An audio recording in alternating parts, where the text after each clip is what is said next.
Who's in, you guys? This is Mrs. Klein. Hey, idiots, and Mr. Creighton. We're here for your first podcast for Chapter 7, Lesson 1, Reunifying China. Okay, in this lesson, you guys are going to learn about how the belief systems changed in China after the fall of the Han Dynasty. And I think you'll probably remember the Han Dynasty from 6th grade, you guys. I know that was something you covered in your social studies class there. You're also going to learn how the Sui and the Tang dynasties reunified China. Like always, there are vocabulary terms. Okay, you're going to want to make sure that you're ready to go with the podcast quiz, vocabulary podcast quiz for the vocabulary terms. They are this time nomad, Confucianism, Buddhism, Taoism, and reunify.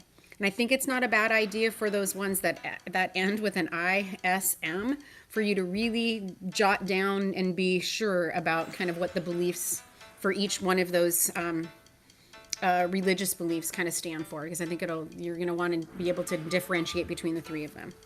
Yeah, we have our big idea, and that is rulers have a great impact on their society and leave lasting impressions. And we also have some essential questions. The first one, how do belief systems influence a people's way of life? Okay. Second, how do rulers shape present and future civilizations? And our final one, how are lasting effects of rulers reflected in a society?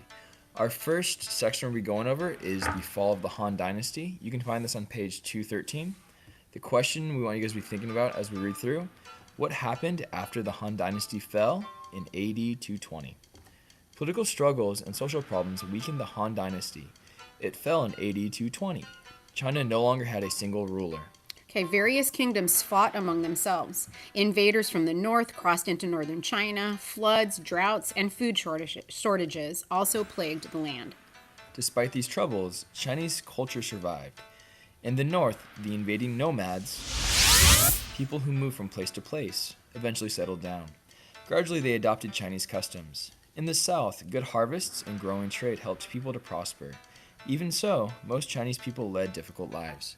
The question you guys should be able to answer in your head right now, what were the effects of the fall of the Han Dynasty on China? All right, moving on to the next section in this lesson it's called Changes in Belief Systems, and you can follow along on pages 214 through 216. Be thinking of this question as you listen to this information. What changes took place in China's belief systems?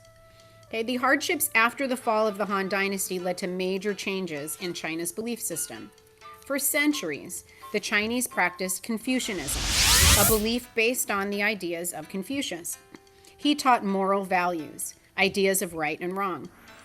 Confucius stressed using right relationships to produce social order. In addition, Confucius focused on education and acting in morally correct ways. Confucianism affected many aspects of Chinese government. For example, his focus on education helped to produce well-trained government workers. His ideas also influenced society. He thought society should be organized around 5 basic relationships. A code of conduct governed these relationships. Some of these relationships were based on the family. Confucius wanted children to have respect for their parents, older generations, and especially their teachers. There we go, right on. Okay, around AD 200, the Han Dynasty began to lose power. As this happened, Confucianism began to lose its influence. During this time, many Chinese turned to Buddhism, a religion that started in India. Buddhism teaches that people suffer because they are too attached to material things and selfish ideas. It also claims that people can escape suffering by living in a wise and moral way. Over time, Buddhism spread to China and later to Japan and Korea. Buddhism helped people endure the suffering that followed the fall of the Han Dynasty. Okay, the third religious belief, guys, now is Taoism. Taoism began in China in the 500s BC. Taoism is a belief system that seeks harmony with nature and inner feelings.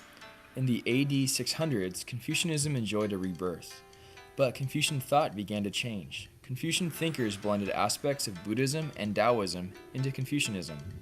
This new Confucianism was more concerned with human behavior. The question you guys should be able to answer right now in your head, How did China's belief systems change? You know what's interesting, Mr. Creighton, as you were just reading that bit of information there about how Confucian thinkers blended aspects, it kind of reminds me a little bit about what happened in West Africa, where you had African kings they kind of blended Islam with their traditional beliefs. I think then people are happy. Yeah. Okay, or happier when you are able to kind of blend a variety of things together. Yeah.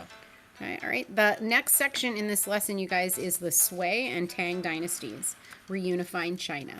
You'll find this information on pages 216 to 219.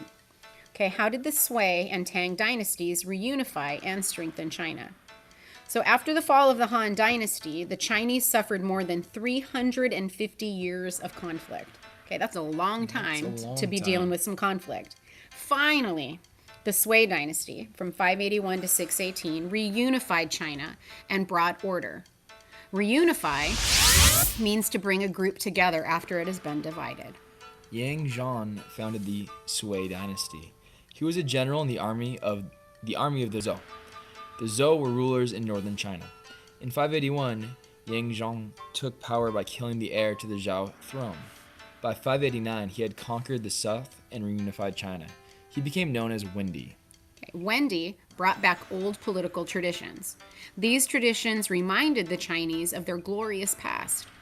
Wendi reduced conflict by allowing people to follow their own belief systems. In addition, he began public works projects. For example, he started the building of the Grand Canal.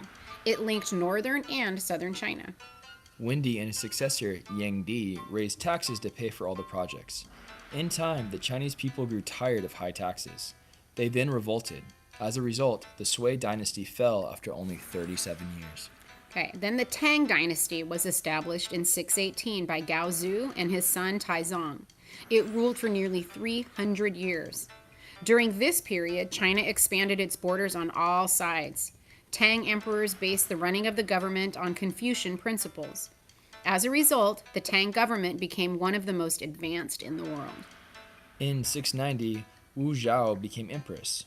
She was the only woman to occupy the throne of China. She proved herself a capable leader. Wu Zhao conquered Korea.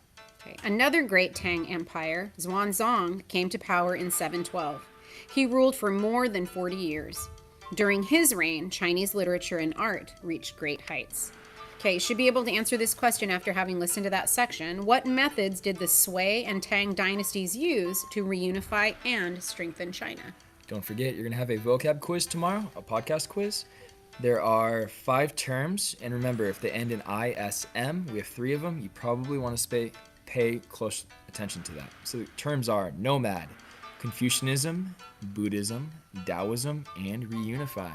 All right, well, I'm too tired from that. All right, you guys, take it easy.